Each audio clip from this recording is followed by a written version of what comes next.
زمین چل رہی یہ سائنسدانوں میں اختلافی مسئلہ ہے. زمین چل رہی ہے، سورج چل رہا ہے. بہرحال جو بھی چل رہا ہے حساب ریگولر ہے، ایک سیکنڈ کا فرق نہیں پڑتا.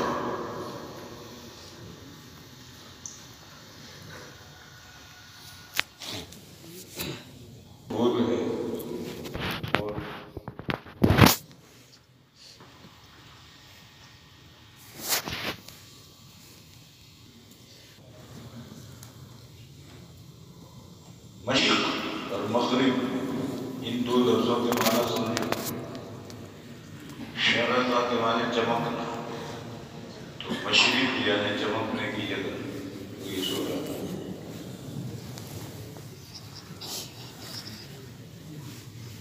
اور مغرب غربہ کے معنی چھپنے کی جگہ. تو چاہے سورج چل رہا ہو یا زمین چل رہی ہو، ایک نقطے پر سورج چمکتا ہے، ایک نقطے پر چھپتا ہے. جب دو نقطے ہیں تو ساری زمین پر بے شمار نقطے ہیں طلوع غروب کے. اور وہ عرش کے نیچے سجدہ کرتا ہے یعنی اللہ کے حکم کے تابع ہو کر چلتا ہے. سجدہ کرنے کا مطلب مسجد میں تم جو سجدہ کرتے ہو، ماتھا ٹیکتے ہو، یہی سجدہ مراد نہیں ہے. سجدے کے معنی اطاعت.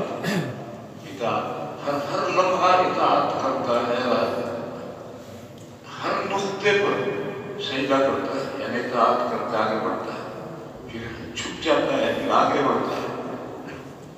بس اس کو معنویات کو محسوس بنا کر پیش کیا گیا ہے. ابھی حدیث گزری تھی کہ اللہ نے ایک تختی پر لکھا سبقت رحمتی غضبی اور جبر رکھا، تو وہاں کہیں یہ اسی مثال دے کر کے سمجھایا ہے. اسی طریقے سے ہر پورے راؤنڈ میں بے شمار نقطے ہیں اور ہر نقطے پر چمکتا ہے. اور ہمارے شروع کو طلوع ڈوب گئے، چھپ گئے. ایک مشرق اور مغرب نہیں ہے، بے شمار نقطے ہیں. میگزی میں تم نے برہان سنت بھی پڑھی ہے، وہاں نقطے نقطے نقطے سیڑھی بناتے ہیں. تو اسی طرح سے یہ چل رہا ہے. یہ حضور نے معنویات کو محسوس مثال سے سمجھایا ہے. نقطے طلوع کے، شروع کے، غروب کے نقطے بے شمار ہیں. بس سورج اللہ کے حکم کے ماتحت چلتا ہے، طلوع بھی کرتا ہے، ڈوبتا بھی.